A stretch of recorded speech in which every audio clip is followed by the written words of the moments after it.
நாட்பட்டு இந்த வலி மாத்திரை, ஸ்டீராய்டு மாத்திரை, அலர்ஜி மாத்திரைன்னு கட்டுப்படுத்துகிற மருந்துகளே சாப்பிட்டுட்டு இருக்கிற ஒருத்தர் ஒவ்வொரு ம 3 மாதங்களுக்கு ஒருக்க உடம்பு பலகீனமாக தான் ஆகிட்டு போகுது. உடம்புல நம்ம சாப்பிட்ட மாத்திரைக்கு தகுந்த மாதிரி மாத்திரை எண்ணிக்கை கூடுற அளவுக்கு சத்து கிடைக்கல, உடல் பலகீனமாகுது, இயற்கையான ஆயுர்வேத மருந்துகள் சாப்பிட்டு நிறைய பேர் சரியாகிறாங்கன்றதை கேள்விப்பட்டு நம்மகிட்ட ஜெய்கிப்ஸாக்கு வாரீங்க. அப்படி வரும்போது அவங்க குடும்பத்தில் உள்ளவங்க நிறைய பேர் கும்மி அடிச்சிடுறாங்க. எப்படி அடிக்கிறாங்க? ஐயோ, நீ ஆயுர்வேத மருந்து, நீ இங்கிலீஷ் மருந்து எடுத்துகிட்டு இருக்கிற, ஆயுர்வேத மருந்து போயாச்சுன்னா கிட்னி போயிடும், அப்படி போயிடும், இப்படி போயிடும்னு எல்லாருக்கும் ஒரு தாழ்மையான ஒரு கேள்வி.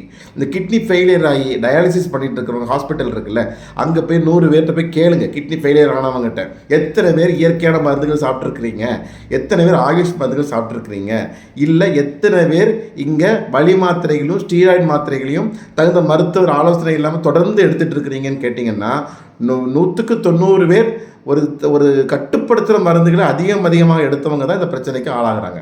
அப்போது நீங்கள் நினைக்கிற மாதிரி இயற்கை மருந்துகளில் கிட்னி ஃபெயிலியர் ஆச்சுன்னா அவங்க தானே அதிகம் பேர் இந்த டயாலிசிஸ் சென்டரில் இருக்கணும். ஸோ கொஞ்சம் ஒரு புரிதலை ஏற்படுத்துங்க, நீங்கள் புரிஞ்சுக்கோங்க. நாம் நல்லா இருக்கணும், நம்ம சுற்றி உள்ளவங்க நல்லா இருக்கணும், நம்ம வார்த்தைகள் நல்ல தெரிஞ்ச விஷயங்களை அட்வைஸாக பண்ணுங்கள். சும்மா போய் ஒரு கும்மி அடித்து அவங்க உடம்பையும் நல்லதுக்கு திரும்புகிற ஒருத்தரை கெடுத்துறாதீங்க. இதனுடைய தாழ்மையான விண்ணப்பம்.